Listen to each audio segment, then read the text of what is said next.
Bantuan untuk rakyat di zaman Anwar Ibrahim ni paling tinggi dalam sejarah tau. PM-PM yang sebelum ni. Zaman Mahathir, zaman Najib, zaman Muhyiddin Yassin, zaman Ismail Sabri. Lagi satu pula ni, harga minyak kita ni paling murah di Asia.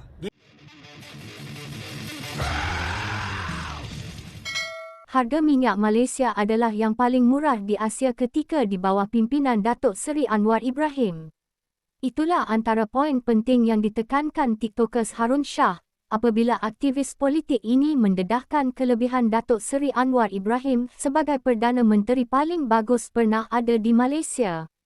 Menerusi video yang dimuat naik di akaun TikTok miliknya itu, Harun Shah menyeru kepada rakyat negeri Johor supaya keluar mengundi Parti Pakatan Harapan untuk mengekalkan kedudukan Datuk Seri Anwar Ibrahim sebagai Perdana Menteri.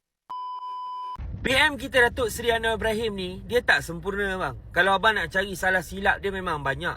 Tapi setakat ni lah, dia lah yang paling sesuai untuk jadi Perdana Menteri kita, untuk jaga negara kita, untuk majukan negara kita bang. Bantuan untuk rakyat di zaman Anwar Ibrahim ni paling tinggi dalam sejarah tau. PM-PM yang sebelum ni. Zaman Mahathir, zaman Najib, zaman Muhyiddin Yassin, zaman Ismail Sabri. Lagi satu pula ni, harga minyak kita ni paling murah di Asia, di Malaysia kita.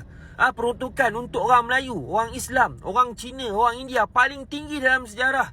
Ini fakta yang korang tak boleh nafikan. Tiba-tiba hari ni adalah geng-geng parti politik ni siap berpakat untuk jatuhkan Anwar Ibrahim. Tak tahulah sebab apa.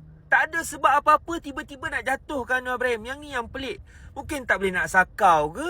Nakkan kuasa ke? Tak tahulah. Wallahualam. Tak ada sebab apa-apa nak jatuhkan Anwar Ibrahim. Kalau BN menang besar di Johor ni, BN akan tarik sokongan dan akan bersama dengan PAS tubuhkan kerajaan. Besok 11 Julai adalah hari penentu. Sama ada kita nak kekalkan Datuk Seri Anwar Ibrahim ni menjadi PM ataupun kita nak BN dan juga PAS ni tubuhkan kerajaan.